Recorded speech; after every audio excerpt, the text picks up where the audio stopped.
Good morning, students. Students, we have discussed about the Ampere circuital law. That is B dot dl equal to mu naught times I. The line integral of magnetic field over the closed path in vacuum is equal to mu naught times the net current passing in the loop. And we consider the loop which is the Amperian loop. And we already find out the field strength due to a long straight conductor carrying current. तो बच्चों ये हम अब तक discuss कर चुके हैं. And now we have second application of Ampere circuital law. That is, we have to find out the magnetic field inside an air cored solenoid. तो बच्चों अब हमें जो सोलेनॉइड है उसके इंटीरियर पे फील्ड स्ट्रेंथ जो है वो फाइंड आउट करना है बेटा. तो उससे पहले जरा बात आती है कि what is the meaning of a solenoid. ये सोलेनॉइड जो है बेटा ये क्या होता है. तो आंसर है solenoid. A solenoid consists of an insulated long copper wire closely wound in the form of helix. हमारे पास कुछ और ना हो कि बेटा एक मेटलिक वायर ही होता है जिसको इस तरह से हमने अरेंज किया हुआ है जो आपको डायग्राम में नज़र आ रहा है एक हेलिकल फॉर्म के रूप में. और इस अरेंजमेंट को ही हमने सोलेनॉइड को नाम दिया है. एंड इसकी जो लेंथ है बेटा वो काफ़ी लार्ज है as compare to its diameter. जो डायमीटर है उसके कंपैरेटिवली इसकी जो लेंथ है वो काफ़ी लार्ज है. तो हमारे पास एक सिंगल वायर है मेटलिक वायर और उसको इस फॉर्म में कॉइल की फॉर्म में हमने कन्वर्ट कर रखा है हैविंग एन टर्न्स. इस अरेंजमेंट को ही हमने सोलेनॉइड का नाम दिया है. या हम किसी बुक्स में इस तरह से भी पढ़ते हैं कि एक होलो कार्डबोर्ड है और उस होलो कार्डबोर्ड पे लार्ज नंबर ऑफ वायर्स को इस तरह से वाउंड किया गया है and this is known as solenoid. बच्चों इस सोलेनॉइड को हम एक सिलिंड्रिकल कॉइल भी बोल सकते हैं. बेसिकली सोलेनॉइड कुछ और ना हो के बेटा एक सिलेंड्रिकल कॉइल ही है और जिसका मीनिंग जो हम लेते हैं लाइक ए चैनल की तरह. जितना हम नंबर टर्न्स को इंक्रीज करते हैं वैसे इसके इंटीरियर में फील्ड स्ट्रेंथ जो है वो भी इंक्रीज होती है. और बच्चों सबसे इंपॉर्टेंट बात जो खास बात कि जब भी कभी हम एक इलेक्ट्रिक करंट को पास करते हैं बेटा इस सोलेनॉइड में से तो ये जो सोलेनॉइड है ये एक मैग्नेट की तरह बिहेव करता है. मैग्नेट जिसमें साउथ पोल और नॉर्थ पोल एग्जिस्ट करते हैं सेम उसी तरह से करंट फ्लो करने पर ये जो सोलेनॉइड है ये उस मैग्नेट की तरह बिहेव करता है. कैसे अभी जरा बात करते हैं हम. So in other words we can say a cylindrical coil of large number of turns is called a solenoid. जो कुछ इस तरह से हमें डायग्राम में नजर आ रहा है और ये आपको टर्न्स नजर आ रही कुछ इस तरह से इन दिस वे. जिसमें ध्यान से देखने से बेटा ये जो एरो है ये क्या बता रहा है ये करंट फ्रंट में है और पीछे चाहो तो इसको आप डॉट से भी रिप्रेजेंट कर सकते हो. इस पोर्शन को डॉट का मतलब करंट ऊपर जा रहा है तो करंट इस तरह से आ रहा है इन दिस वे. तो फ्रंट में ये सारे एरो आगे हैं मतलब करंट नीचे की तरफ जा रहा है और पीछे से करंट कुछ इस तरह से ऊपर आ रहा है. ये हमारा कुछ अरेंजमेंट जो है वो इस तरह का है. ट्वेल्थ क्लास में जब आप ट्वेल्थ क्लास के बाद जब आप आगे ग्रेजुएशन में जाएंगे बच्चों तो वहाँ पर जितने भी एक्सपेरिमेंट्स होंगे रिलेटेड टू मैग्नेटिक फील्ड वहाँ पर मैग्नेटिक फील्ड प्रोड्यूस करने के लिए आप देखेंगे क्या कि लेबोरेटरीज के अंदर सोलेनॉइड जो है उसको यूज़ किया जाता है. तो हमारा होलो कार्डबोर्ड टाइप में अरेंजमेंट कुछ इस तरह से है जिस पे लार्ज नंबर ऑफ वायर्स को हमने इस तरह से अटैच किया हुआ है कनेक्ट किया हुआ है या वाउंड किया हुआ है. और जब बेटा इसको हम एक बैटरी से कनेक्ट करते हैं rheostat variable register with the help of key and when we press the key then current setup in the solenoid. इसमें करंट जो बच्चों को सेटअप हो जाएगा. अब जरा ध्यान से देखें ये करंट चला यहाँ से और यहाँ से होता हुआ इधर फ्रंट में ये जो डार्क सर्कुलर पोर्शन नज़र आ रहे हैं आपको देख सकते हो आप ये फ्रंट के अंदर है और जो डॉट है बेटा ये रिप्रेजेंट कर रहा है सोलेनॉइड के बैक साइड का पोर्शन. आप कुछ ऐसे समझ सकते हैं इसको हम. तो फ्रंट में करंट ऐसे आया और पीछे ऐसे गया फिर यहाँ से ऐसे आया फिर पीछे गया इन दिस वे और ये दूसरे एंड से करंट यहाँ से ऐसे वापस आ गया. अब बच्चों ध्यान से देखें जरा और अप्लाई करें राइट हैंड थंब रूल को. राइट हैंड थंब रूल हमारा क्या कहता है तो आंसर है कि यहाँ पर करंट जो फ्लो कर रहा है वो सर्कुलर पोर्शन में फ्लो कर रहा है और जब करंट सर्कुलर में फ्लो करता है बेटा तो उस केस में उंगलियां होती हैं क्या करंट और थंब क्या देगा हमें डायरेक्शन ऑफ मैग्नेटिक फील्ड. तो कुछ इस तरह से इसमें करंट फ्लो कर रहा है 1 टर्न फिर 2 3 4 ऐसे n टर्न्स हैं यहाँ पर. तो यहाँ पर ये तो हो गई उंगलियाँ हमारी जो करंट की डायरेक्शन में है और थंब क्या बताएगा बेटा हमें डायरेक्शन ऑफ मैग्नेटिक फील्ड, कुछ इस तरह से। आपको नजर आ रहा साफ? एक बड़ी इंपॉर्टेंट बात और बच्चों, मैं आपसे कहता हूं कि करंट फ्लो कुछ ऐसे कर रहा है, इस तरह से। जब आप इस करंट को यहां से देखते हैं, यदि आप इसको यहां से ऑब्जर्व करते हैं, तो आपको इन सभी लूप्स में करंट जो है वो एंटी क्लॉकवाइज डायरेक्शन में नजर आएगा बच्चों। लेकिन इसी करंट को यदि आप इस फेज से देखते हैं, इधर से, तो आपको ऐसा लगेगा कि सभी में करंट जो है वो कैसे है बच्चों? क्लॉकवाइज। फिर से जब आप यहां से देखेंगे तो आपको करंट ऐसे नजर आएगा, इन this way, like this way, anti clockwise. लेकिन जब इसको आप यहां से देखेंगे तो करंट आपको क्लॉकवाइज नजर आएगा। और ये भी हम बात पहले कर चुके हैं कि एक ही लूप में नॉर्थ भी होता है और साउथ भी होता है। मतलब जब कभी एंटी क्लॉकवाइज होता है तो उसको बच्चों हमने नॉर्थ पोलरिटी का नाम दिया है, और जब कभी क्लॉकवाइज है तो उसको हमने साउथ पोलरिटी का नाम दिया है। तो एक ही लूप में नॉर्थ भी है बच्चों और उसी में साउथ भी है। जैसे हमने एग्जाम्पल लिया था लास्ट क्लास में बेटा कि ये हमारा एक लूप है और इसमें मैंने मान लिया करंट फ्लो कर रहा है clockwise, so this is the south polarity. लेकिन इसी पेपर को जब हम टर्न करके ध्यान से देखते हैं इन्हीं एरोज को जो आपको नज़र आ रहा है फिलहाल, तो ये एरो हमें नज़र कैसे आ रहा है? फिलहाल ध्यान से देखें, इसको एंटी क्लॉकवाइज नज़र आ रहा है इस लूप के अंदर। मतलब ये क्या बनेगा? North polarity. तो एक ही लूप में नॉर्थ भी है और उसी लूप में साउथ भी है। तो इसकी वजह से ही हमने इस फेस को नाम क्या दिया है? दैट इज़ नॉर्थ का, और इसको नाम क्या दिया? साउथ का। और अब बच्चों यदि हमें कंपास रखें तो वो कंपास हमें इसके सराउंडिंग में फील्ड लाइंस का पैटर्न देगी, सेम पैटर्न जैसा कि बार मैग्नेट में होता है। जो यहाँ से चलेगी आउटवर्ड है, क्योंकि फील्ड लाइनें जो होती हैं बेटा वो नॉर्थ पोल से आउटवर्ड होती हैं और साउथ का इनवर्ड। तो इसके बाहर कुछ लाइनें ऐसे जाएंगी, इन दिस वे, ऐसे। और कहाँ जाएंगी? इसके इंटीरियर में। जबकि अंदर क्या होगा? अंदर जाएंगी साउथ से नॉर्थ की तरफ, इस तरह से। तो यहाँ पर एक मैग्नेटिक फील्ड जो सेटअप हो रहा है। अब बच्चों इस और इस पॉइंट के बीच में देखें इन लाइनों को जरा ध्यान से, और इसके बाहर देखें। तो बच्चों इससे बाहर जो है इन लाइनों में स्पेस लगातार बढ़ता जा रहा है, इनको बोलेंगे फील्ड लाइन्स हम। और स्पेस बढ़ने का मतलब क्या है? कि ये एक नॉन यूनिफॉर्म मैग्नेटिक फील्ड है। सेम यहाँ से देख सकते हैं हम, जबकि इसके अंदर देख सकते हैं ऑलमोस्ट लाइनें सारी क्या हैं? पैरेलल है, और इनके बीच में एक कॉन्ट्रैक्शन भी है, नज़दीक नज़दीक है। तो इसका मतलब सारी लाइनें जो हैं कुछ ऐसे हैं, पैरेलल, यूनिफॉर्म फील्ड है। और जितना स्पेसिंग इनमें कम से कम होगी उतना हाई डेंसिटी रीजन होगा, स्ट्रॉन्ग फील्ड रीजन होगा। So we can say the magnetic field in the interior of this solenoid is strong as well as uniform, but outside weak as well as non uniform. इसके interior में जो field है बेटा वो uniform भी है और स्ट्रॉन्ग भी है, जबकि एक्सटीरियर में जो मैग्नेटिक फील्ड है वो नॉन यूनिफॉर्म है as well as weak field है। अब बच्चों मैं आपसे कहता हूं कि करंट जो फ्लो कर रहा है, राइट हैंड थंब रूल लगाएं जरा। तो राइट हैंड थंब रूल कुछ ऐसे लगा।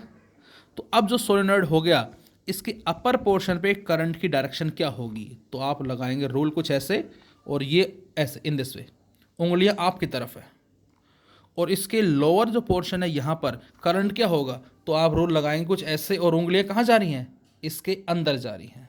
अंदर का मतलब इनवर्ड, और यहाँ इसका मतलब आउटवर्ड। तो इसका मतलब बच्चों इस हिस्से पे करंट क्या है बेटा? आउटवर्ड है। और इसीलिए मैंने यहाँ पर बहुत सारे डॉट शो किए हैं, आउटवर्ड करंट को जो रिप्रेजेंट कर रहा है। और जो क्रॉस है बेटा ये रिप्रेजेंट कर रहा है दैट इज इनवर्ड करंट को, ये इसका मतलब होगा। फिर से ये जो है रिप्रेजेंट करता है किसको? आउटवर्ड करंट को डॉट, और क्रॉस जो है वो रिप्रेजेंट कर रहे हैं किसको? इनवर्ड करंट को। और अब हमें इसके इंटीरियर में फील्ड स्ट्रेंथ फाइंड आउट करनी है using ampere circuital law, ampere circuital law को यूज़ करके। और उसके लिए हमें क्या चाहिए बेटा? एम्पीरियल लूप चाहिए। So we consider strong as well as uniform magnetic field in the interior, और उसको हमने अलग से यहाँ शो कर लिया। और ये हमारा राइट हैंड थंब रूल, जिसमें आई करंट उंगलियों से, और थंब जो है वो मैग्नेटिक फील्ड को रिप्रेजेंट करेगा। और बच्चों ये जो फील्ड है ये किस तरह का है? थोड़ा सा एक रेक्टेंगुलर फॉर्म में नज़र आ रहा है आपको। तो इसी से मिलता जुलता हमने क्या कर लिया? एक क्लोज लूप जो है बेटा वो कंसिडर कर लिया, जिसको नाम दिया गया PQRS, और जिसमें जो PQ है इसके लेंथ को हमने L का नाम दिया। और अब हमें इस लूप के कॉरस्पॉन्डिंग एम्पियर सर्किटल लॉ जो है बेटा उसको अप्लाई करना है। We have to apply Ampere circuital law. यदि मैं इस लूप की जगह बच्चों एक लूप और बनाता हूं कुछ इस तरह से, तो इन दोनों का क्या मीनिंग होगा अभी जरा बात करते हैं फिलहाल हम। So now we have to apply Ampere circuital law on P Q R S which is an amperian loop, जिसमें ऊपर फिर से बता रहा हूं मैं बेटा, डॉट जो है क्या रिप्रेजेंट कर रहे हैं आउटवर्ड करंट को, और क्रॉस जो है ये क्या रिप्रेजेंट कर रहा है इनवर्ड करंट को। ये डिजाइन ही बना रखी, कभी आप सोचें डिजाइन के लिए इसको डायग्राम को अट्रैक्टिव के लिए डॉट या क्रॉस लगा दिए हैं, या आउटवर्ड या इनवर्ड करंट को रिप्रेजेंट कर रहे हैं। And now B dot D L that is P Q R S and which is equal to mu naught times the net current passing in the amperian loop, उस loop में से कितना current pass हो रहा है।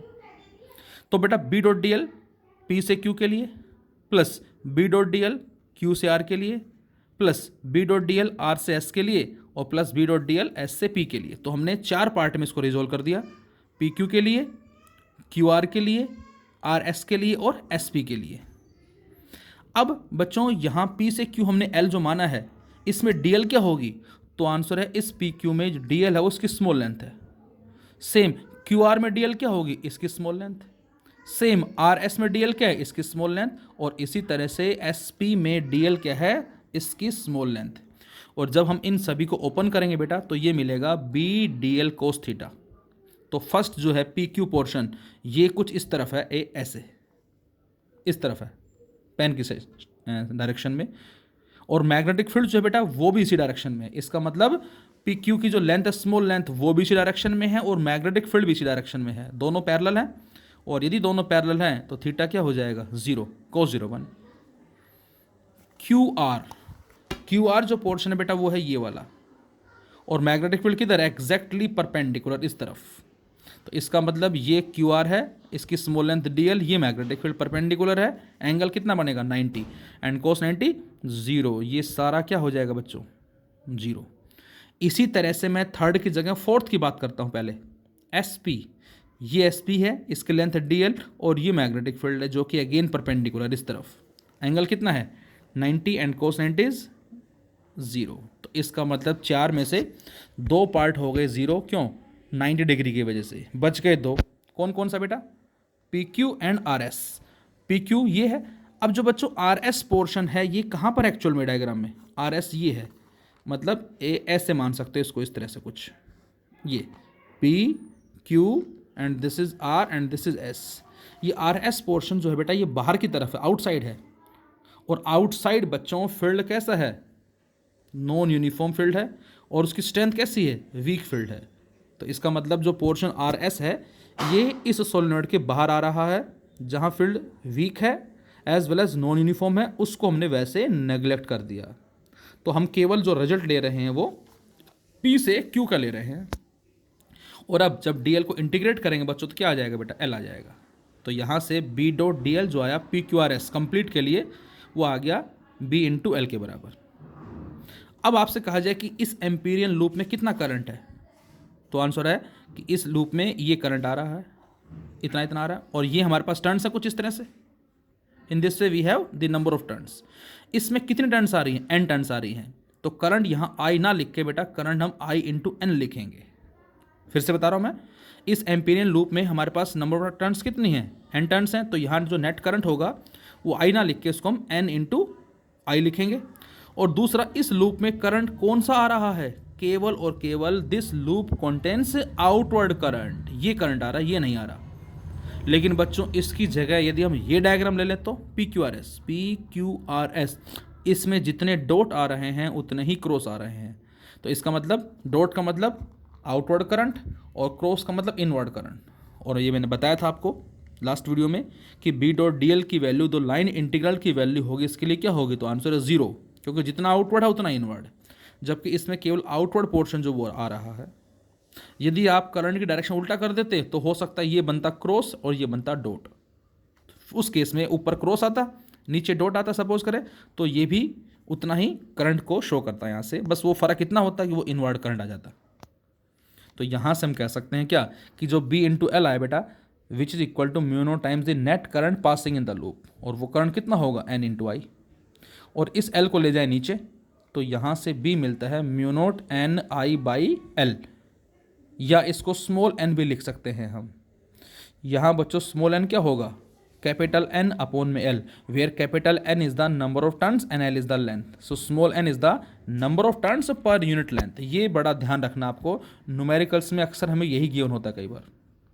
तो यहाँ b की value mu naught capital N I by L लिखें, या b equal to mu naught small n into I लिखें। स्मॉल n क्या होगा बच्चों, number of turns per unit length होगा। तो ये हमारा कहलाता है magnetic field in the interior of the solenoid. और यदि हम इसके इंटीरियर में किसी मैग्नेटिक मटेरियल को रख देते हैं बच्चों, तो उस केस में यहाँ हम म्यू नहीं लिखेंगे, उस केस में हम लिखेंगे इसको B is equal to mu N I. ये म्यू क्या होगा, this is the magnetic permeability, किसके लिए, उस मटेरियल के लिए। और हम आगे पढ़ेंगे म्यू अपॉन म्यू नोट जो बेटा ये बराबर किसके होता है, म्यू आर के बराबर। So mu equal to mu naught into mu R. और अब हम इस म्यू को रिप्लेस किससे कर देंगे, mu naught into mu R into N I के बराबर। तो ये भी हम आगे बात करेंगे depending upon the type of material, dia, para as well as ferro. तो उसके बिहेवियर के बाद हम स्टडी करेंगे इस कॉन्सेप्ट को एक बार फिर से। एक बच्चों इसी में ही हमसे कई बार रिजल्ट पूछता है कि जो हमने इंटीरियर में फील्ड कैलकुलेट किया है, बजाय इंटीरियर के यदि हम किसी एक एंड पे निकालें, या तो हम इस लेफ्ट एंड पे लें या इसके राइट एंड पे लें, तो उस केस में फील्ड की वैल्यू क्या होगी। तो उस केस में जो फील्ड की वैल्यू आती है बेटा हमारे पास, वो आती है B is equal to mu naught n I by 2। तो ये हमारा कहलाता है magnetic field across its one end, mu naught n I by 2।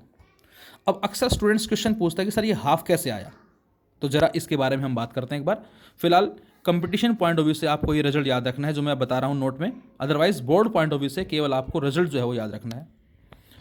तो बेटा हमारे पास सोलेनॉइड हो गया जिसमें dot outward current cross inward current, और यहाँ पर हमने एक स्मॉल लेंथ जो है वो कंसिडर की इसमें, जिसको dx का नाम दिया, स्मॉल पोर्शन हमने लिया और उसको AB से रिप्रेजेंट किया हमने।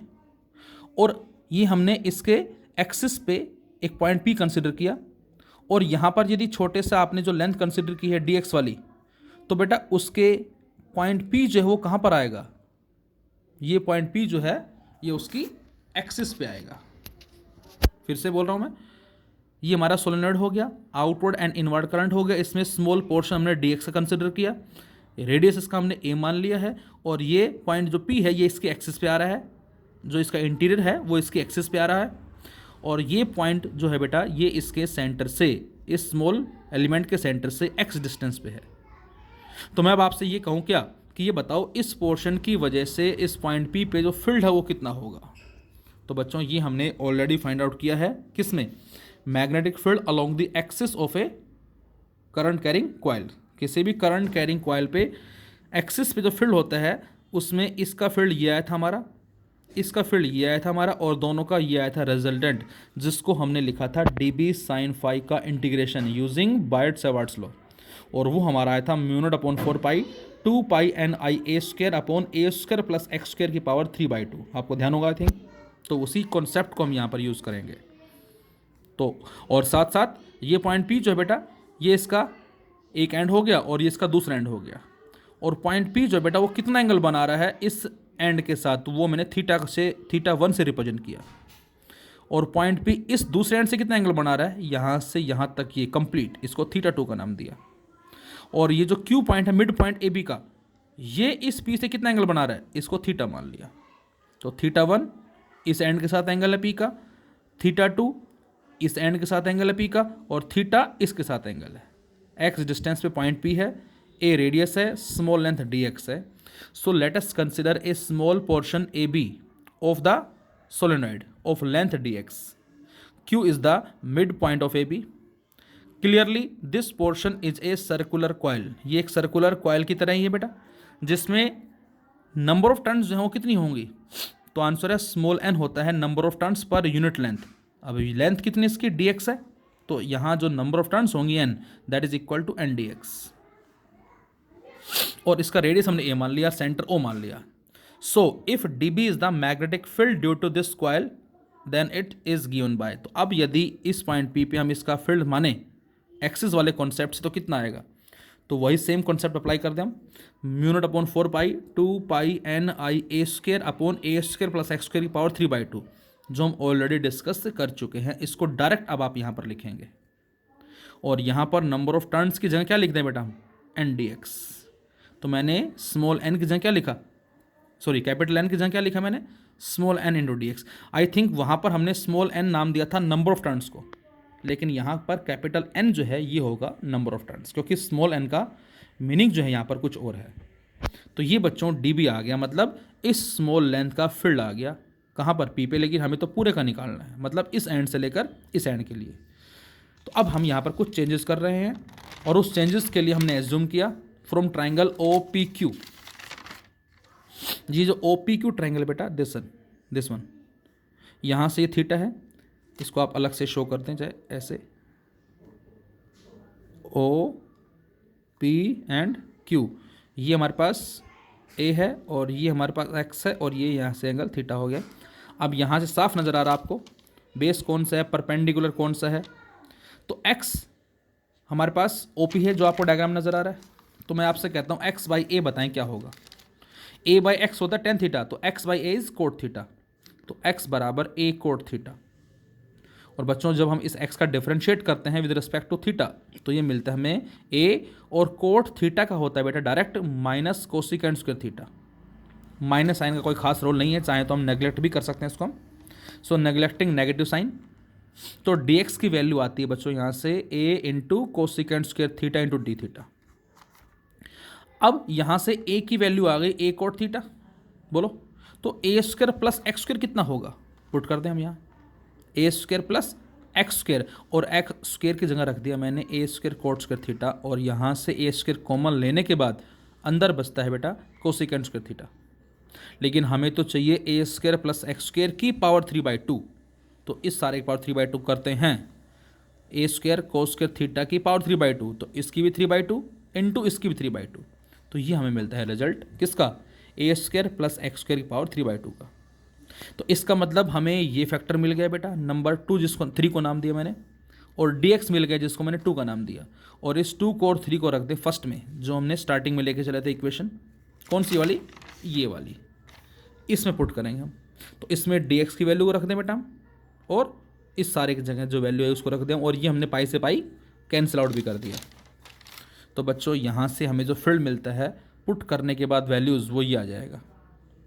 और अब इसको नेट एक एंड से दूसरे एंड के लिए फाइंड आउट करने के लिए इंटीग्रेट कर दें। और θ1 θ2 मैंने क्या बताया, θ1 जो पॉइंट P का इस एंड से एंगल है दिस वन, ये θ1 बताया हमने, और θ2 जो बेटा वो पॉइंट P का इस एंड से एंगल है ये वाला θ2, ठीक है, ये पॉइंट P था। इस तरह से जिसको इंटीग्रेट करते हैं तो साइन थीटा का इंटीग्रेशन माइनस कोस थीटा, और upper limit minus lower limit लगाते हैं बेटा, तो ये हमें रिजल्ट मिलता है। अब आप जरा ध्यान से देखें इस डायग्राम के अंदर, यदि इसकी लेंथ काफ़ी ज़्यादा है, ये एंड यहाँ पर है और ये एंड बहुत दूर है, क्योंकि डायग्राम में हमने छोटा जरूर शो किया लेकिन काफ़ी बड़ा है। अब क्या होगा, लेकिन इसका मतलब ये भी एक चीज़ और याद रखें कि यहाँ पर लेंथ काफ़ी ज़्यादा का मतलब डायमीटर से इसको कंपेयर किया गया बेटा, ये चीज़ भी थोड़ा सा आप ध्यान रखें। अब उस केस में क्या होगा, तो ये हिस्सा जो कहीं दूर जाके बनेगा सपोज करें, तो उस केस में θ1 क्या हो जाएगा 0, θ1 0, और ये हिस्सा भी कहाँ पर है, काफ़ी दूर है, θ2 क्या हो जाएगा दैट इज़, तो उस केस में क्या होगा बेटा, यदि ये हिस्सा यहाँ पर है तो ये θ1 जो ऑलमोस्ट 0 हो जाएगा, और ये पॉइंट यहाँ पर आ जाएगा तो θ2 ऑलमोस्ट कितना हो जाएगा 180 डिग्री।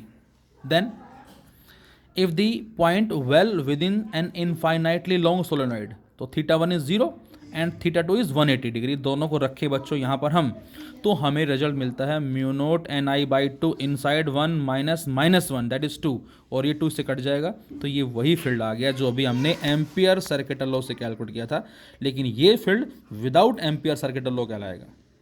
आई थिंक वो वाला जो ज़्यादा ईजी है as compare to this one, लेकिन इसको ऐसे भी हम सोल्व कर सकते हैं। तो ये हमारा वही फील्ड आ गया जो अभी हमने एम्पियर सर्किटल लॉ की हेल्प से किया था। हाँ, जो एंड की मैंने बात की थी उस केस के अंदर क्या होगा, इफ़ द पॉइंट जो P होगा हमारा lies at one end of the infinitely long solenoid, यदि पॉइंट P जो बेटा कहाँ शिफ्ट हो जाए, ये यहाँ शिफ्ट हो जाए किसी एक एंड पे, मतलब ये सोलेनॉइड है कुछ इस तरह से, और पॉइंट P नहीं यहाँ ना होकर यहाँ पर है, अब ये पॉइंट P ये एंगल कितना बना रहा है, तो ये लेंथ ज़्यादा होने से एंगल ऑलमोस्ट क्या हो जाएगा 0, और पॉइंट P ये एंगल कितना हो जाएगा बच्चों 90 डिग्री। तो उस केस में हमें क्या आंसर मिलेगा, if the point P lies at one end of infinitely long solenoid then theta 1 is 0 and theta 2 is 90 degree. और जब दोनों को रखते हैं बच्चों तो एंड के कॉरस्पॉन्डिंग फील्ड की वैल्यू आती है mu naught n I by 2। तो इसलिए हमने कहा था कि एक एंड के कॉरस्पॉन्डिंग जो फील्ड स्ट्रेंथ होगी बेटा वो mu naught n I by 2 होगी, मतलब मिड का हाफ ये बोल देंगे हम, इंटीरियर का हाफ बोल देंगे हम, ये इसका मतलब है। अब क्वेश्चन दिया हमें पी क्यू आर, 3 सोलेनॉइड दे रखे हैं जिसको हम एक तरह से इंडक्टर का भी नाम देंगे आगे जाके। फिलहाल 3 identical long solenoids P Q R connected to each other as shown in diagram.